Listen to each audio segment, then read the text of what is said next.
Hari ni saya nak tanam tangki besar ni untuk membolehkan saya buang air dekat tapak studio.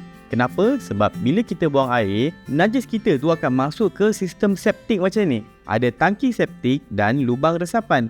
Untuk mudah faham, saya bagi section view macam ni. Kita ada tangki septik dan lubang resapan.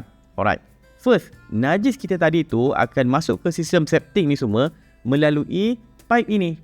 Lepas kita membuang, kita flush, air dan najis tu akan masuk dalam tangki. Untuk air tu kita akan panggil effluent. Dia banyak, dia duduk tengah. Benda yang terpendap kat bawah ni kita panggil sludge ataupun end up cemar. Kalau ada terapung kat atas, kita panggil scum. Biasanya lemak. Masa ni lah bermulanya proses pencernaan anaerobik. Dari bahagian pertama ni, effluent akan masuk ke bahagian kedua.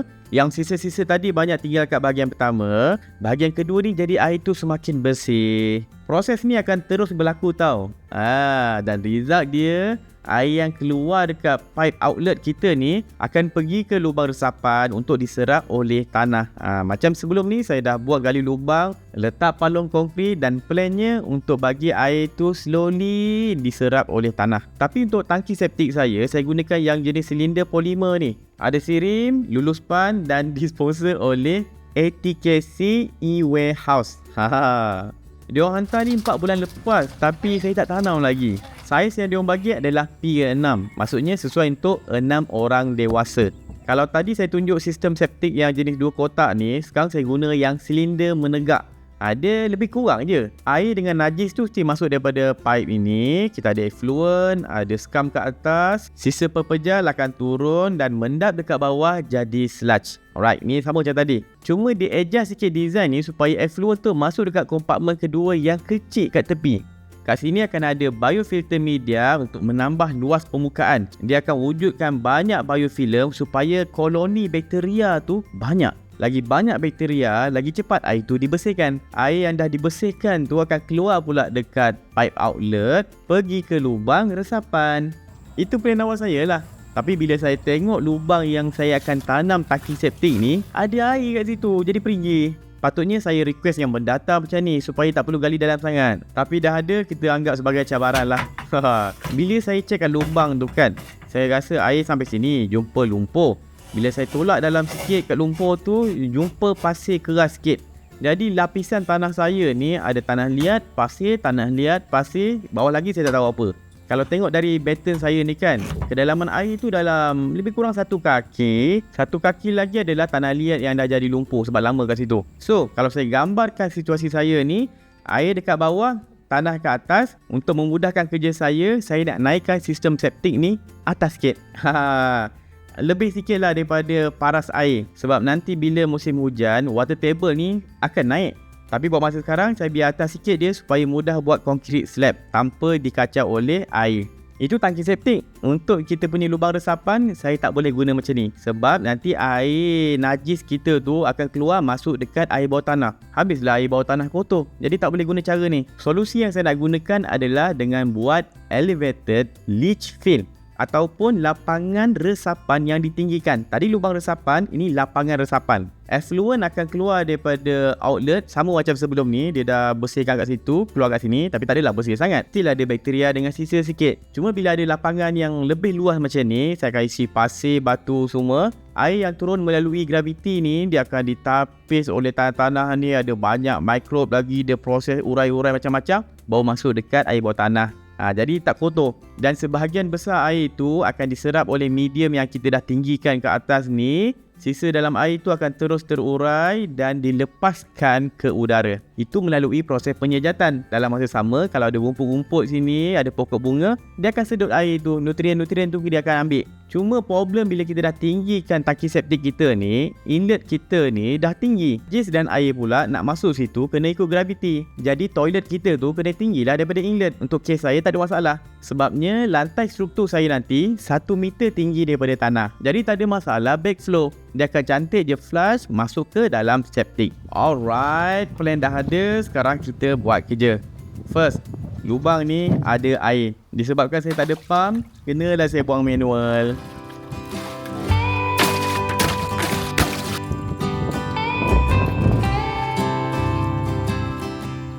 Bila air dah tinggal sikit macam ni, saya kira halal lah. Sebab dia akan sentiasa bertambah slowly tau. Tanah liat yang ada kat bawah tu adalah tanah liat lembut sebab lama dia berendam air. Untuk bagi tanah tu tak terlalu berselut, saya akan isi dengan batu kerikil pula. Oi, ni tengah ponek ni.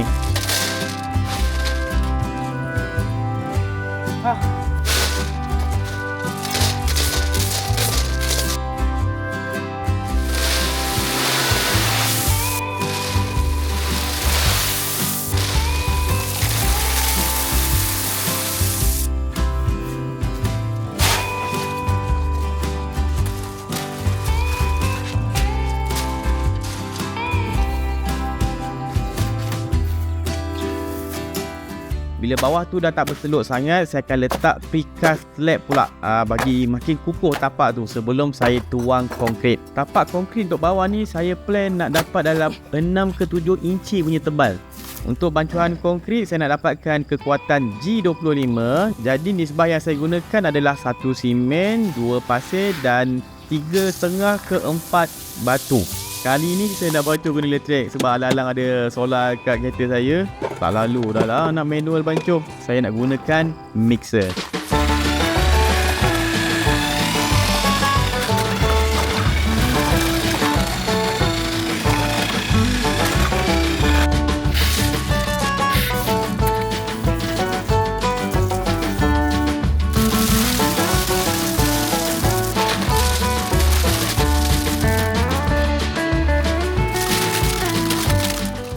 Lantai konkrit ni nanti dia akan tanggung beban yang agak tinggi. Jadi saya nak gunakan BRC untuk reinforce kita punya konkrit slab. Saya ukur dulu bagi agak-agak muat dalam tu, then saya akan potong.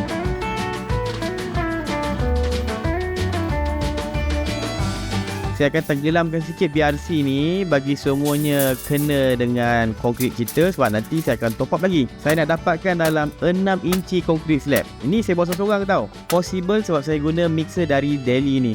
Senang. Ini saya pakai yang 1300 watt punya. Kalau saya buat manual, saya rasa tak lepas kot saya buat seorang-seorang 6 inci punya konkrit slab. Bancuh tu je dah guna banyak tenaga. Tak masuk lagi kita nak ambil pasir, nak ambil batu, nak angkat beg simen yang 50 kilo seketul.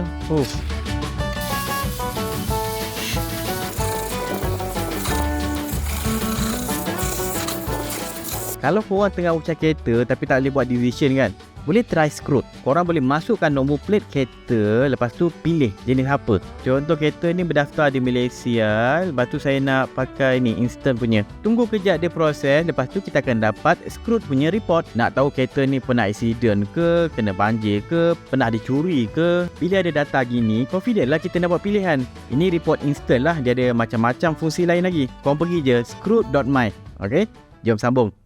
Okay, keesokan harinya. Kita tengok lubang tu. Tengok.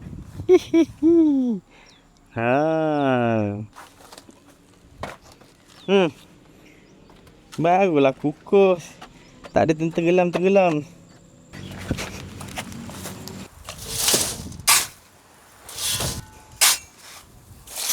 Saya letak pasir ni supaya nanti kita punya septic tank tu lembut je duduk kat situ. Ya. Kalau direct tu ke konkrit ni, saya tak rata pun konkrit ni. Dia ada nampak batu-batu tertimbul-timbul. Nanti takut bocor. Ya.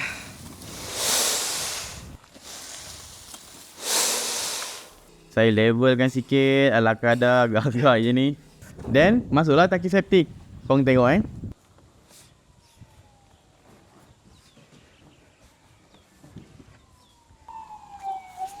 tak muat.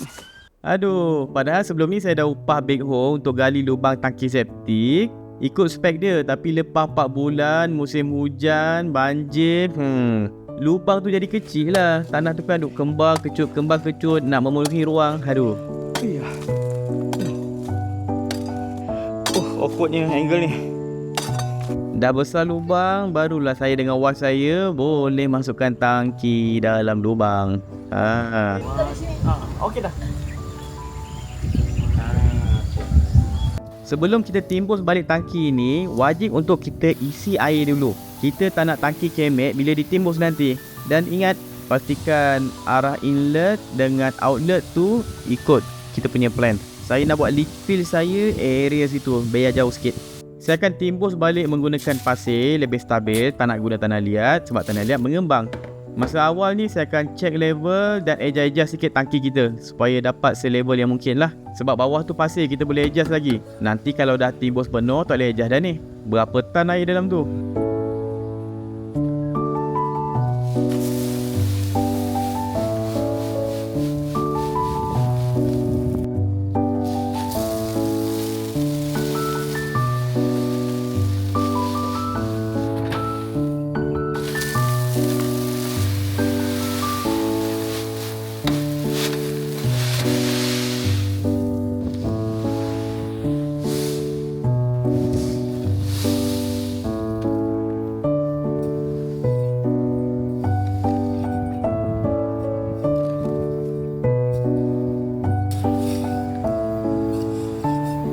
Ni kita tengok level balik.